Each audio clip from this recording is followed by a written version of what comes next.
సువార్త 14వ అధ్యాయము 38, 39 రెండు వచనాలు మనం చదువుకున్నట్లయితే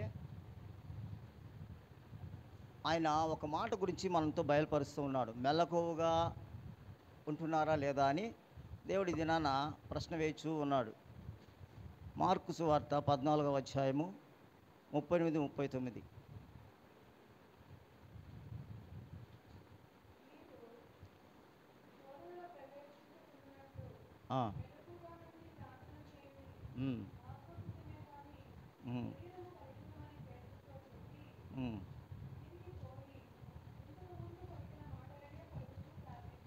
హల్లెలూయా, హల్లెలూయా.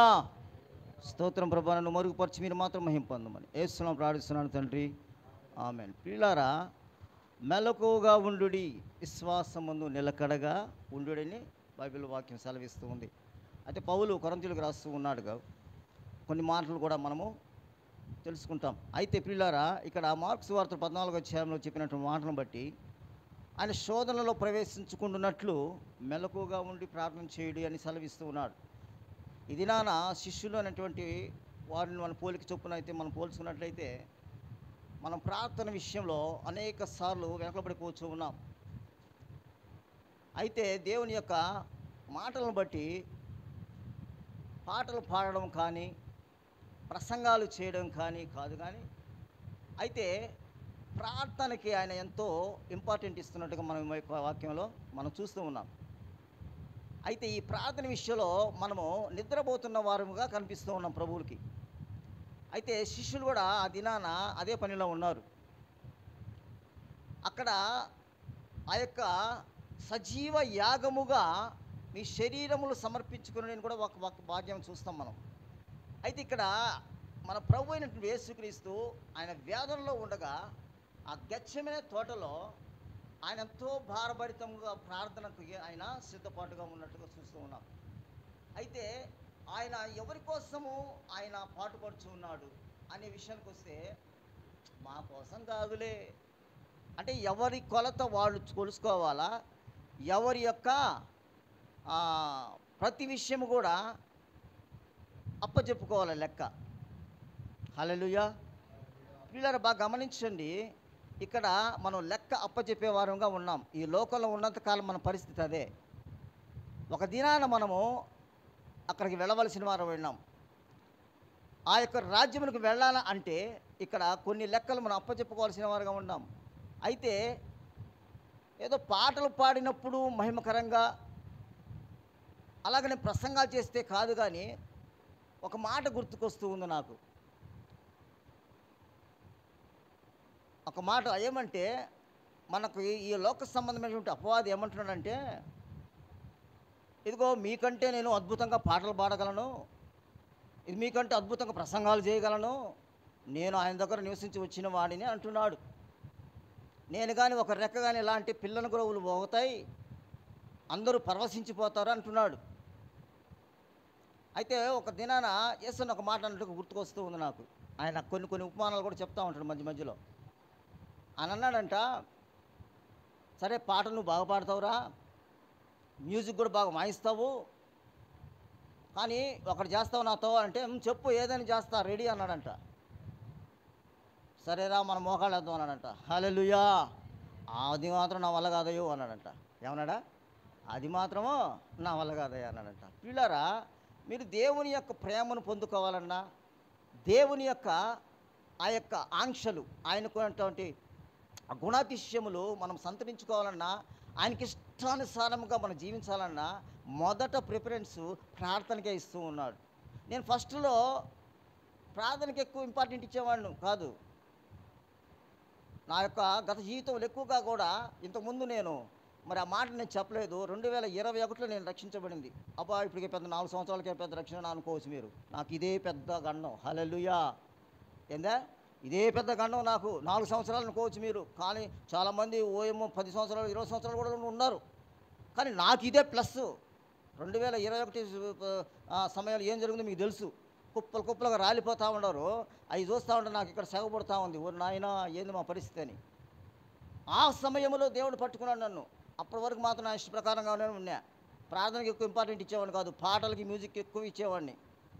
అయితే పిల్లారా, ఎప్పుడైతే అది గమనించానో, ప్రార్థన అంటే దేవునితో సహవాసమే ప్రార్థన అంటే, ఆయనతో మాట్లాడడమే.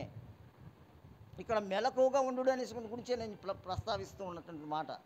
మెలకువగా ఎలా ఉండాలంటే, దేవునిలో మెలకువగా ఉండాలి మనము మన యొక్క లోక సంబంధమైనటువంటి జీవితాలతో కాదు కానీ, దేవుని సంబంధమైనటువంటి ఈ యొక్క ఆధ్యాత్మికమైనటువంటి ఈ ప్రయాణంలో మనం మెలకువగలిగి ఉండాలి. అందుకనే ఆయన ప్రతి విషయంలో కూడా ప్రార్థనా పూర్వకంగా చేస్తూ వచ్చినాడు. ఏమండి, ఆయన సర్వసాధారణమైన మానవుడిగా వచ్చి కూడా చూడండి, దేవుని యొక్క కుమారుడైండు కూడా ఆయన 40 దినాలు ఉపవాసం ఉండి ఏం సంపాదించుకున్నాడు? శక్తిని సంపాదించుకున్నాడు. ప్రార్థన చేశాడు 40 దినాలు. అంత అవసరం ఏముంది ఆయనకి? మనమైతే చేయమేమో ప్రియులారా. అయితే ఆయన బలము పొందుకొని బయటకు వచ్చిన తర్వాత ఫస్ట్ శోధన వాడే వచ్చినాడు మన కాడికి. ఎవరు? ఈ లోక సంబంధమైనటువంటి అపవాది ఏం చేశాడు? ఒప్పుడే చేసాడు. ఇదిగో రాళ్ళ రొట్టెలు చేసుకో, ఇదిగో ఈ ప్రపంచాన్ని ఇచ్చేస్తాను, ఇక నాకు మొక్కితే అన్నీ వచ్చి పెట్టేశాడు ముందు. పిల్లరా, ఇటువంటి ఆటంకాలు కూడా మనకు వస్తాయి. వచ్చినప్పుడు మనం ఎలా ఉండాలంటే మెలకువ కలిగి ఉండాలి. హల్లెలూయా, హల్లెలూయా.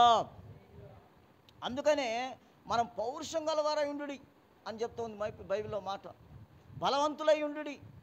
ఏమండి, కొరింథీయులకు రాసిన పత్రిక చూద్దామా? 16వ అధ్యాయం 13, 14.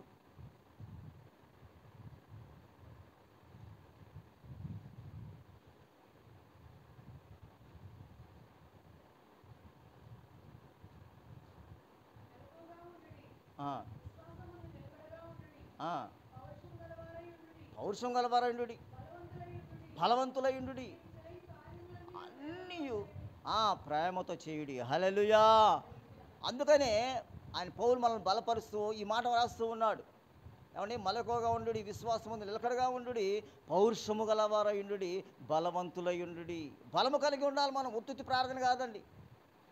నిజముగా మొర్ర పెట్టితే అంటే నిజమైన ప్రార్థనకి ఆయన సమాధానం ఇస్తాడండి. చాలామంది యాక్టింగ్ చేస్తారు, దానికి సమాధానం రాదు. మనుషులు కనపడాలని ఏమండి చేస్తారు, కానీ దానికి సమాధానం రాదు. ఆయన అంటున్నాడు, ఇదిగో నీవు నీ రహస్యమందున్న తండ్రి యొద్దకు నువ్వు వెళ్ళాలంటే నువ్వు వెళ్ళి తలుపు వేసుకొని మోకరించి నువ్వు తండ్రితో మాట్లాడితే ఆయన మాట్లాడతాడు. నలుగురు చూడాలని కాదు కానీ, నలుగురు వినాలని కాదు కానీ, నా ప్రభువులను చూడాలా, నా ప్రభు నా మాట వినాలా. మనుషులు మెచ్చుకున్నవాడు వాడు అసలు యోగ్యుడే కాదు, నా దేవుడు మెచ్చుకున్నవాడే యోగ్యుడు. హల్లెలూయా. ఏమండి, దేవుడు మెచ్చుకున్నవాడే యోగ్యుడు అవుతాడు. మనుషుల మెప్పు గుంటలు దేవే మెప్పులయ్యి వాటికి మీరు పడిపోకూడదు, మోసపోకూడదు. హల్లెలూయా. అందుకనే ఆయన మెలకువగా ఉండు అని సెలవిస్తూ ఉన్నాడు. పౌరుషము గలవారై ఉండు. ఏమండి, పౌరుషముకి నిదర్శనంగా మన బైబిల్లో ఒక 3 వ్యక్తులను చూస్తాం. ఎవరు తెలుసా? పౌరుషము. ఏమండి, నెబుకద్నెజరు ఏం చెప్పాడు? ఇదిగో ఈ యొక్క బొమ్మకి మొక్కమన్నాడు. మొక్కినారా వాళ్ళు? మొక్కలా. అది పౌరుషం అంటే. ఇదిగో మా దేవుడు మమ్మల్ని కాపాడినా కాపాడకపోయినా ఏమంటాడు? మమ్మల్ని అగ్నిలో ఇసిరిపారేయండి, చచ్చిపోవడానికని సిద్ధమే. హల్లెలూయా. అలా ఉండాలి మన పౌరుషం. షడ్రక్, మెషక్, అబేద్నెగోలు అయితే మాట్లాడారో అదే మాటలు మన నోట్లో ఉండాలి. ఏమండి, ఏ దినానికైనా చనిపోవాల్సిందే. చూశారు కదా మన జరిగినటువంటి ఇన్సిడెంటు. దైవజనుడు పగడాల ఏమైపోయినాడు? అలాగా ఎవరికి భయపడలా. అలాగా మనం ఎలా ఉండాలంటే ఎదిరించు వారిగా ఉండాలా. ఎవరిని? ఈ లోక సంబంధమైనటువంటి అపవాదిని ఎదిరించు. మనుషులు మంచోలే, అయితే వాడు ఆడిస్తుంటాడు కొంతమందిని. వాళ్ళు మన మీదకి రియ్యూన వస్తారు. ఒక దగ్గర ఒక సందర్భం జరిగింది. నేను సువార్తకి వెళ్ళా ఒక ఊరికి. అది మారుమూల ప్రాంతం. అది పాంప్లెట్ ఇస్తా వస్తూ ఉన్నాను. ఒక బ్రదర్కి ఇచ్చాను. అతను చూసినాడు, నలిపి మొహాన ఆమెను కొట్టాడు. కొట్టినప్పుడు నాకు ఒకరంతా పాత జీవితంలో ఉన్నట్టు ఉంటే వేరుగా ఉండేది. అయితే దేవుళ్ళలోకి వచ్చిన తర్వాత నుంచి కొద్దిగా విధేయత కలిగి నేర్చుకోవడం నేను స్టార్ట్ చేశా. అంటే ప్రతిదానికి నిదానించడం, ప్రతిదానికి ఆలోచించడం, ఇది స్టార్ట్ చేసి. అంతకుముందు ఆలోచన లేదు, నిదానము లేదు, ముందుకు దూకడమే. హల్లెలూయా. ప్రియులారా బాగా గమనించండి. బ్రదర్ పర్వాలేదు బ్రదర్ అని పోతా ఉన్నాను. ప్రియులారా అటువంటి సందర్భం కూడా వచ్చింది. అంటే నన్ను నేను కూడా పరీక్ష చేసుకుంటూ ఉన్నా. ప్రియులారా మొదట ఇతరులు కాదు మనం చూడాల్సింది, నన్ను నేను పరీక్ష చేసుకుంటూ ముందు కొనసాగుతా ఉన్నా. ఇదే విధంగా సందర్భం ఇంకోటి కూడా వచ్చింది నాకు. కిసాన్ నగర్లో ఆ రోజు భయంకరమైన వర్షం. నా పాటికి నేను ఒక దైవజనుడిని రమ్మని పిలిస్తే అతను ఇండ్లు ఎత్తుక్కుంటూ వెళ్ళా. అది కొద్దిగా స్లమ్ ఏరియా. వెళ్ళినప్పుడు ఒకడు నేను బండిలో పోతున్నప్పుడు ఎదురుగా ర్యాష్గా వచ్చినాడు, పక్కన ఆపేసినాడు. తగలపోయింది నాకు. అమ్మను ఆగి ఊరికే చూశాను, నేను నోట్లో మాట కూడా లేదు, ఊరికనే చూస్తే ఆగిపోయి దిగి ఏంది ఇప్పుడు అంటున్నాడు. నేనేం చేశాను, చూసిన దానికే నాకేం అర్థం కాల. బ్రదర్ నేను వేరే అడ్రస్ కోసం వచ్చి ఎత్తుక్కుంటున్నానయ్యా నేను అని అంటే, ఏందా ఎత్తుక్కుంటుండవా, ఎవరు నువ్వా? అయ్యా నేను పాస్టరా అని వేరే విధంగా మాట్లాడుతున్నాడు. అంటే వాడి జీవితంలో ఎవడు తగిలినాడో నాకు తెలియదు. హల్లెలూయా. పిల్లరా అటువంటి సందర్భం వచ్చినప్పుడు కూడా మనల్ని మనం పరీక్ష చేసుకుంటూ కొనసాగాల. ఎందుకనంటే నువ్వు ఏదైతే విత్తుతావో అది కోస్తావని దేవుడు సెలవిస్తుంది వాక్యం. అయితే ఆ దినాన్ని నేను ర్యాష్ కాల. ఎందుకు తెలిసినా, మనము కానీ దానికి ఎదురు తిరిగినప్పుడు దేవుడు కార్యం చేయడం ఆపేస్తాడు. నీకు కార్యం జరగదు, ఆయన యొక్క కార్యం నీ జీవితంలో జరగదు. పిల్లారా ఆయనకి నువ్వు అవకాశం ఇవ్వకుండా ఎవరిని నువ్వు కానీ ఈ యొక్క లోకానికి ఎదురు దిగినట్లుగా ఉన్నట్లుగానైతే దేవుని యొక్క ఆ యొక్క ప్రతి విషయంలో కూడా దేవుని యొక్క గ్రహింపు కానీ దేవుని యొక్క ఆ యొక్క గుణము నెరవేరదు. కాబట్టి ఇక్కడ చెప్తున్న మాట ఏంటంటే, మనము పౌరుషం గలవారై ఉండుడి, మీరు చేయు కార్యములన్నిటిని కూడా ప్రేమతో చేయాలి. ప్రతి విషయం కూడా పిల్లలు బాగా గమనించినట్లయితే మన యొక్క నిదానము, ఓర్పు, సహనము కలిగినటువంటి, మనకు తెలుసు ఈ ఫలముల గురించి కూడా మనకు తెలుసు. మంచి ఫలములు కలిగి ఉండాలి. మంచి ఫలములు ఎప్పుడైతే కలిగి ఉంటామో అన్ని కంట్రోల్గా ఉంటాయి. బీపీలు, షుగర్లు అన్నీ కూడా కంట్రోల్లో ఉంటాయి. మీ యొక్క హృదయం చెడినదైతే అది కూడా ఎక్కువ రేజులోనే ఉంటాయి. పిల్లరా అందును బట్టి ప్రతి ఒక్కరి విషయంలో మనం ప్రేమ కలిగి ముందుకు కొనసాగిన వారంగా ఉండాలి. అందుకనే మరి ఒక విశ్వాసములో కూడా మనము మత్తయి సువార్త 9వ అధ్యాయం 20-21 వచనం చూస్తున్నట్లయితే, విశ్వాసం విషయంలో కూడా మనము ఒక వ్యక్తిని చూసినట్లయితే ఆమె చేసినటువంటి ఆ యొక్క విశ్వాసమైనటువంటి ఆ యొక్క చర్య మనల్ని ఎంతోగానో బలపరుస్తుంది. ఏమండి?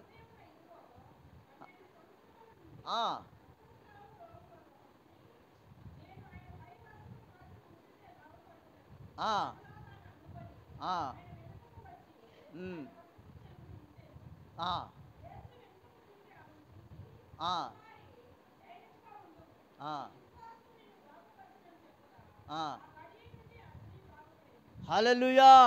చూసారా, ఇప్పుడు ఆ విశ్వాసం అనేది ఆ స్త్రీలో మనం చూసినట్లయితే 12 సంవత్సరాల నుంచి బాధపడుతున్న స్త్రీ ఆ గొప్ప విశ్వాసమును బట్టి ఆమె ప్రార్థన ఫలించింది. ఎవరిని ఎంత విశ్వాసంతో పోయి ఆమె అలా తాకి అలా వదిలేసింది. పిల్లారా వెంటనే నా మహిమ ఎక్కడనో నాకు ప్రభావం వెళ్ళింది అని చెప్పి ఆయన చూస్తూ ఉన్నాడు. కానీ పక్కన మనం కూడా ఉన్నాం. పిల్లారా బాగా ఆలోచించినట్టు శిష్యులే కాదు అక్కడ ఉండేది, పక్కన మనం కూడా ఉన్నాం. ఏంది ప్రభువా ఇంతమంది నీ మీద పడతా ఉంటే తాకుతూ ఉంటే ఏంది నన్ను ఎవరో తాకినారు అంటున్నావు అని అంటున్నారు శిష్యులు. ఆ కోపంలో మనం కూడా ఉన్నామేమో పరీక్ష చేసుకున్నట్లయితే ఒకసారి పిల్లల బాగా గమనించండి. ఇంతమంది తాకుతున్నప్పుడు కూడా ఒకరు తాకినారు అని చెప్పి ఆయన అంటున్నాడంటే ఎటువంటి ప్రభావం కలిగిన వ్యక్తి మనము యేసుక్రీస్తు వారు మనకు బయలుపరుస్తూ ఉన్నాడు. అందును బట్టి ఆ తాకిన విషయంలో కూడా ఆమె విశ్వాసం ఎంత గొప్పదో కూడా మనము చూస్తూ ఉన్నాం. ఈ యొక్క ప్రార్థన కూడా ఎలా ఉండాలంటే నీది బలమైన ప్రార్థనగా ఉండాలి, విశ్వాసం కలిగిన ప్రార్థనగా ఉండాలి. ఆ యొక్క ప్రార్థనలో ప్రతి కార్యం సఫలపరచబడాలి. అందుకనే ఒక మాట చెబుతూ ఉన్నాడు దేవుడు, మీరు ఏదేదో అడుగుతూ ఉంటారు, మొదట నా నీతిని రాజ్యంలో వెతకుడి. ఏమంటున్నాడా? మొదట నా నీతిని నా రాజ్యాన్ని వెతికితే అవన్నీ ఇస్తాను ఆయన అంటున్నాడు. ఆయన అది వదిలిపెట్టేసి మాకు అది కావాలి ఇది కావాలి బంగారుగా వెండి కావాలి మాకు పెళ్ళిళ్ళు కావాలి అవి కావాలి అన్ని కోరుకుంటే అవి జరగవు. మొదట చెప్పినటువంటి చాలా క్లూ ఈజీగా ఇస్తాను, నా కాడి మోస్తే చాలా సులువు అని మీరు కష్టంగా అనుకుంటే అది కష్టమే. ఆయన కాడి చాలా సులువుగా ఉంది మోయటకు. దానికి నువ్వు ఈ దినాన సిద్ధపడి ఉన్నావా? ఇలా బాగా గమనించండి, దేవుడు అడుగుతున్న మాట మీరు సిద్ధపాటు కలిగి ఉంటే, మీరు ఆ యొక్క 12 సంవత్సరాల నుంచి బాధపడుతున్న స్త్రీ వల్ల విశ్వాసం కలిగి ఉంటే, ఏమండి ఆ విధంగా షడ్రక్ మేషక్ అబేద్నెగోలు చేసినటువంటి పౌరుషం కలిగినటువంటి ఆ యొక్క దిక్సూచులు కాబట్టి మీరు ప్రార్థన విషయంలో కానీ ఉంటే, రోషం కలిగి ఉన్నప్పుడు నీ కార్యం ఖచ్చితంగా దేవుడు చేయడానికి సిద్ధపడి ఉన్నాడు. హల్లెలూయా. అందుకనే ఒక అన్యాయస్తుడైన రాజు ఒక ఒక ఒక విధవరాలు, అయ్యా న్యాయం తీర్చవయ్యా, మాకు న్యాయం తీర్చవయ్యా అని పోతా ఉంటే చూడలా. ఎంతకాలము, ఎన్ని రోజులు, ఎన్ని నెలలు, ఎన్ని సంవత్సరాలు చూసి చూసి చూసి ఆఖరికి ఆ రాజు ఏమన్నాడు తెలిసిన, ఒరే అక్కడ ఎవరో ఆమె చూస్తానే ఉందరా, వచ్చిన కాడి నుంచి నన్ను, ఆమె ఆ సమస్య ఎందుకు కనుకోరా అని రాజు బయలుపరిచినాడు.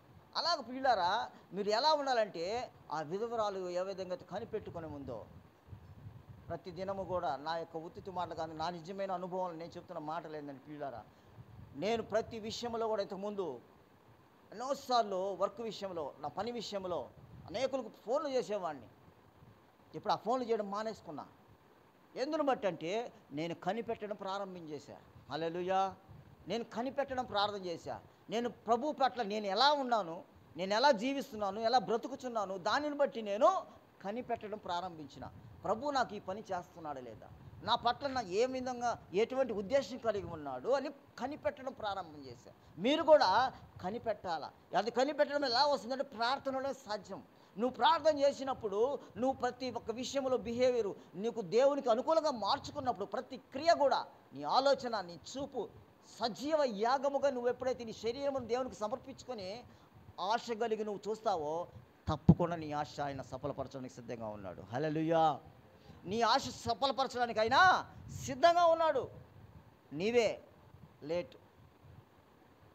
ప్రియులారా బాగా గమనించండి, ప్రతి విషయంలో మనము చేసే దానిని బట్టి మనకు మన పరిమాణము, మన విశ్వాస పరిమాణమును బట్టి మనకు బరువు పెంచుతూ వస్తాడు దేవుడు. హల్లెలూయా. హల్లెలూయా.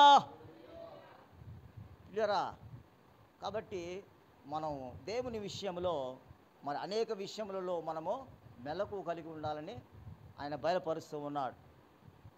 అయితే అదేవిధంగా ప్రియులారా, బలవంతులై ఉండుడి. ఏమంటున్నాడు మళ్ళా? బలవంతులై, పౌరుషము కాదు, బలంగా ఉండాలి. మనం బలంగా లేకపోతే ఈ దినాల ఈ రోజులలో మనము ఖచ్చితంగా బోర్ల పడిపోతాం. అన్ని విషయాలలో మీరు బలవంతులై ఉండు. బలవంతులై ఉండడం అంటే ఎక్కడ సాధించుకోవాలంటే అది దేవుని యొద్దే సాధించుకోవాలి. మీరు ఉదయకాల సమయంలో 3 గంటలకు లేస్తా. నేనేదో పెద్ద గొప్ప చెప్పడం కాదు, కానీ శ్రేయస్సు కొరకు, కుటుంబం కొరకు, నా యొక్క మనుగడ కొరకు 3 గంటలకు లేచి ప్రార్థన చేసినట్లయితే పిల్లారా, ఖచ్చితంగా దేవుడు నీ మెల్లని స్వరంతో మీతో మాట్లాడతాడు. ఆయన కుటుంబంలో ఒక్కరినే ఎన్నుకుంటాడు. నా కుటుంబంలో నన్నే ఎన్నుకునింది. ఆ ఒక్కరి వలన ఆ కుటుంబం యావత్తును ఆయన రెక్కల కిందకు తీసుకుంటాడు. హల్లెలూయా. చూసారా, ఆయనకి 10 మంది 100 మంది అక్కర్లేదు, ఆయనకి ఒక్కరు చాలు. అందుకనే చాలా విషయాలు ఆయన చిన్న మంద భయపడకూడి ఏమంటున్నాడు, ఆయన చిన్న మంద భయపడకూడి. ఆయన అక్కడ ఉంటాడు. 1000 మంది ఉన్నటువంటి మందిరంలో ఉంటాడో నాకు తెలియదు, కానీ చిన్న మందిరంలో ఒక 10 మంది 20 మంది ఉండే మందిరంలో ఆయన ఖచ్చితంగా ఉంటాడు. ఎందుకంటే ఆయన ప్రేమ ఉంటుంది. విశాలమైనటువంటి ఏమండి ప్రాంతంలో ప్రేమ చాలా స్వల్పంగా ఉంటుంది నాకు తెలిసి. ఇక్కడ తగినంత మాత్రం కనుచూపు మేరకు మీరు కనిపిస్తున్నారు, ఆడ కనుచూపు మేరకు కూడా కనపడరు, అంత దూరం ఉంటుంది అన్నమాట. హల్లెలూయా. అందును బట్టి ఆయన ఏమంటున్నాడు, బలవంతులై ఉండు. ఎఫెసీయులకు రాసిన పత్రిక 6వ అధ్యాయం 10, 11 వచనం చదివినట్లయితే,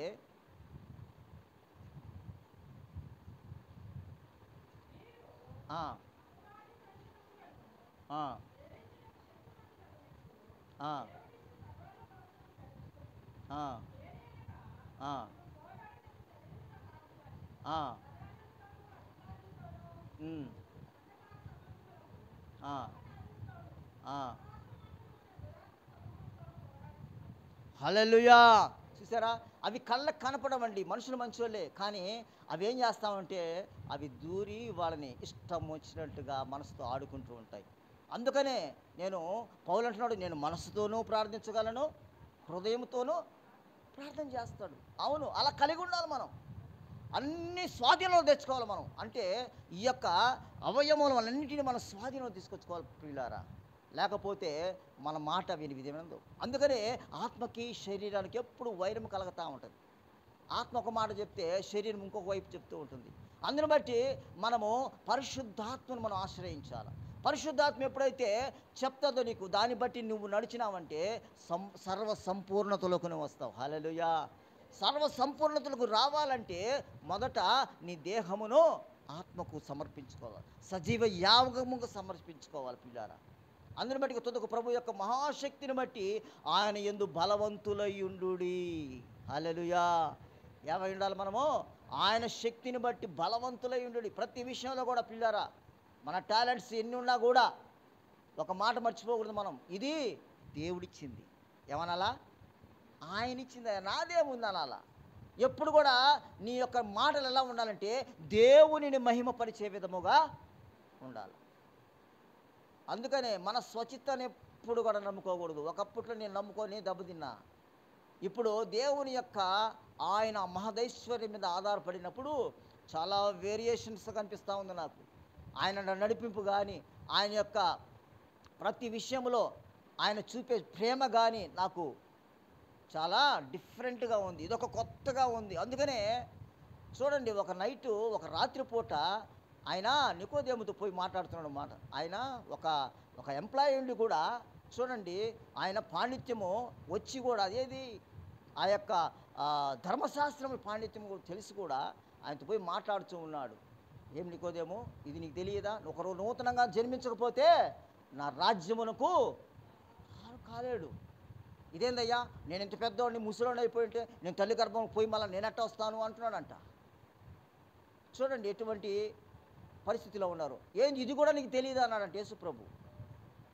ఒకడు నూతనంగా జన్మించడం అంటే ఒక చిన్న పిల్లవాడి వల్ల నువ్వు మనసు పొందితే కానీ, అందుకని ప్రతిదానికి చిన్నపిల్లకాయని చూపిస్తూ ఉంటాడు ఆయన ఎత్తుకుంటూ ఉంటాడు, ఆయన ప్రేమ చూపిస్తూ ఉంటాడు. ఇలాంటి వారిగా మనం ఉన్నప్పుడు మనం ఎందుకు ఆరోగ్యంగా ఉండము? ఈ దినాలలో అనేకమైనటువంటి ఈ యొక్క లోక సంబంధమైనటువంటి వాటిలలో ఇరుకులు ఇబ్బందులలో పడిపోయి పిల్లరా దేవుని యొక్క ప్రేమను పోగొట్టుకుంటూ ఉన్నాం, దేవుని యొక్క మమకారాన్ని పోగొట్టుకుంటున్నాం. అది పొందుకున్న తర్వాతనే మనకు దాని యొక్క రుచి తెలుస్తుంది. అయితే దీనిలో ఈ యొక్క వాక్యములో ఉతక స్నానము చేసేటప్పుడు మనకి ఫస్ట్ చేదుగానే ఉంటుంది, పోను తీయగా ఉంటుంది. హల్లెలూయా. ప్రతి మాట కూడా జీవం కలిగిన మాట అండి. ఈ బోధ ఎలా ఉండాలంటే హితబోధ వలె ఉండాలా. ఈ వాక్యం విన్నప్పుడే వాళ్ళకి స్వస్థతలు రావాలి. ప్రత్యేకంగా స్వస్థత ప్రార్థనలు పెట్టబడలే. హల్లెలూయా. ఏం చెప్తున్నాడు దేవుడు?